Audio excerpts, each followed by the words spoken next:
Hi friends, welcome to my new blog. আজকে কোথায় যাচ্ছি জানতে হলে দেখতে হবে। ঘড়ির কাঁটা ভোর 4:20, বাড়ি থেকে বেরিয়ে পড়লাম। কি সুন্দর মনোরম পরিবেশ লাগছে, তাই না? আকাশে চাঁদ, নিচে দামোদর নদী বয়ে চলেছে, তার সঙ্গে সূর্যি মামা উঁকি দিচ্ছে। তো আবার পাখির ডাকও শুনতে পাওয়া যাচ্ছিলো, এত সুন্দর লাগছিল পাখির ডাকগুলো।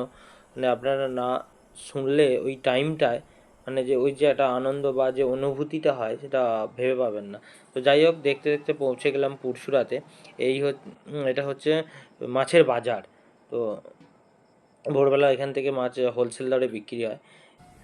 এটা হচ্ছে দামোদর নদী। এটি ঈশ্বরচন্দ্র বিদ্যাসাগর সাঁতার কেটে পার করেছিলেন। না না, আমি হেঁটে পার করছি, আমার অত সাহস নেই। যাই হোক, চাপাডাঙ্গা চলে আসলাম। এদিকে আমার বাসও চলে এসেছে। তো বাসে উঠে পড়লাম। ফাঁকা থাকায় নিজের পছন্দের মতো সিট বেছে নিয়ে জানালার ধারে বসে পড়লাম। বাস ছাড়লো তার নির্দিষ্ট সময়ে। তখনও ভোরের আলো আছে। দুধারে সুন্দর দৃশ্য উপভোগ করতে করতে এগিয়ে চললাম আমার গন্তব্যের দিকে। তো এই রাস্তাটি নতুন হয়েছে। এই ল্যাম্পপোস্টের যে লাইটগুলো এত সুন্দর লাগছিল, তো মানে বেশ খুব ভালো লাগছিল। ভোরের আকাশে তখনও অন্ধকার আছে।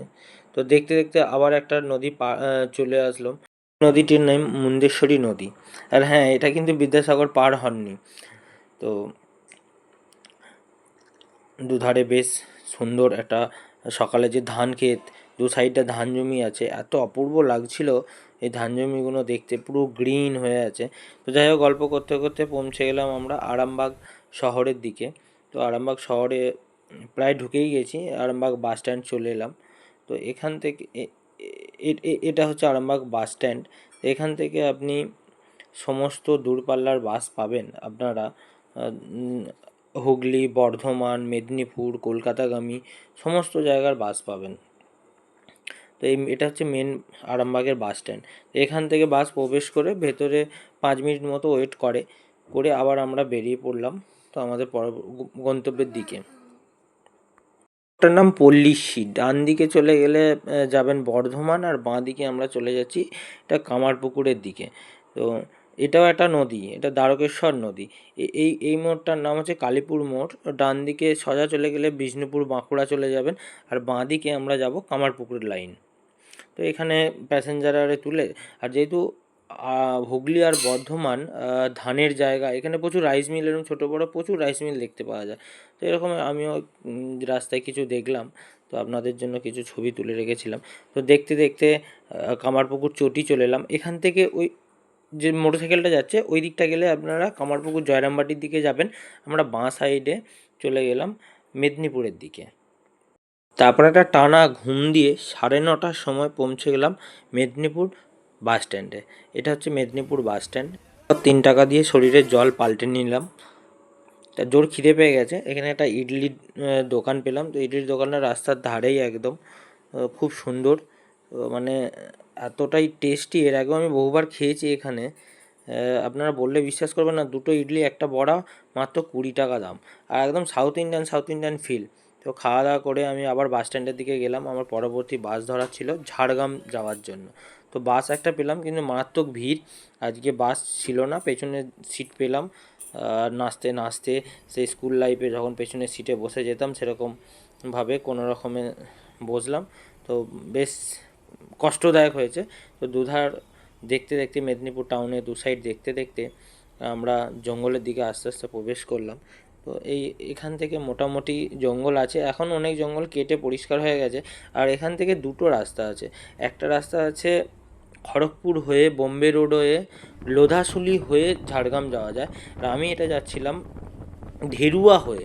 তো এই রোডটার উপরে একটু জঙ্গল কমই আছে। জঙ্গল বেশি দেখতে গেলে বা আরও ভালো নেচারকে যদি দেখতে যাওয়া হয়, তাহলে ওই রাস্তাটা দিয়ে গেলে, কিন্তু ওই রাস্তাটা অনেকক্ষণ টাইম বেশি লাগে, প্রায় ঘন্টা দেড়েক বেশি টাইম। তো আমার হাতে অতটা সময় ছিল না, তো যার জন্য আমাকে এই শর্ট রুটটাই চুজ করতে হয়েছিল। আর এই রাস্তাটা প্রচণ্ড খারাপ, বাপরে এত কষ্ট হচ্ছিল। তো যাই হোক, দেখতে দেখতে সুন্দর প্রকৃতি দেখতে দেখতে, হ্যাঁ এখানে জানেন এখনও দোতলা মাটির বাড়ি দেখতে পাওয়া যায়। এটা একটা খুব সুন্দর জায়গা। তো যাই হোক, আমি ঝাড়গ্রামে পৌঁছে গেলাম। তো একটু ক্যারামতি করে এদিক ওদিক ঘোরাঘুরি করে সোজা আমি পৌঁছে গেলাম আমার কর্মস্থান, যেখানে আমি আজকে কাজে গেছি। তো দেখাচ্ছি আমি কোন জায়গায় কাজে গেছিলাম আর কী জন্যই বা গেছিলাম। তো যাই হোক, এই এটা হচ্ছে ঝাড়গ্রাম রাজ কলেজ। তো এখানেই আমি কাজে গিয়েছিলাম, কিন্তু আজকে না এটা ওদের এখানে পরীক্ষা ছিল, তো তার জন্য আমি বেশিক্ষণ কাজ করতে পারিনি। জাস্ট কাজ মিটিয়ে আবার ওখান থেকে বেরিয়ে একটা টোটো ধরলাম। টোটোওয়ালাকে বললাম যে আমার জোর খিদে পেয়েছে। তো উনি ওনার পছন্দের মতন একটা হোটেলে নিয়ে গেছে। এর আগে আমি বাস স্ট্যান্ডের হোটেলে কিছু খেতাম, কিন্তু হোটেলগুলো মানে ততটা ভালো লাগছিল না। তো আজকে মনে হলো একটু যাই অন্য কোথাও ট্রাই করতে। তো উনি এই বালাজি রেস্টুরেন্টে আমাকে নিয়ে এসে নামিয়ে দিলেন। এটা ঠিক ঝাড়গ্রাম পাঁচমাথা মোড়, ম্যাজিস্ট্রেট কোর্ট বা কিছু একটা কোর্ট আছে না, এই কোর্টের ঠিক অপোজিটটাই। তো ভেতরে ঢুকে অর্ডার দিলাম। বাবা, এ যেন মনে হচ্ছে দাদুর বিয়ে খাচ্ছি। কত কিছু দিয়েছে শুধু একবার দেখুন। কাঁসারের থালা বাটিতে যে এইভাবে খাবার দিয়েছে, পরিবেশন করেছে, এত সুন্দর লাগছে। কত কিছু আইটেম আছে। এই থালটি 100 টাকা দাম নিয়েছে। তো মনে হলো দামটা খুব একটা আহামরি কিছু নেয়নি, তবে মাছের পিসটা নিয়েছে 70 টাকা। ওইটা একটু যেন মনে হলো নাসা থেকে মনে হয় টেস্ট করে নিয়ে এসেছিলো, তাই একটু বেশি দাম পড়ে গেছে। যাই হোক, এবার আমাকে বাড়ি ফিরতে হবে। তো যদি এই ভিডিওটা ভালো লেগে থাকে, কী করতে হবে আপনারা জানেন, তাও বলে দিচ্ছি, লাইক শেয়ার সাবস্ক্রাইব করতে ভুলবেন না। টাটা, বাই বাই, ভালো থাকবেন।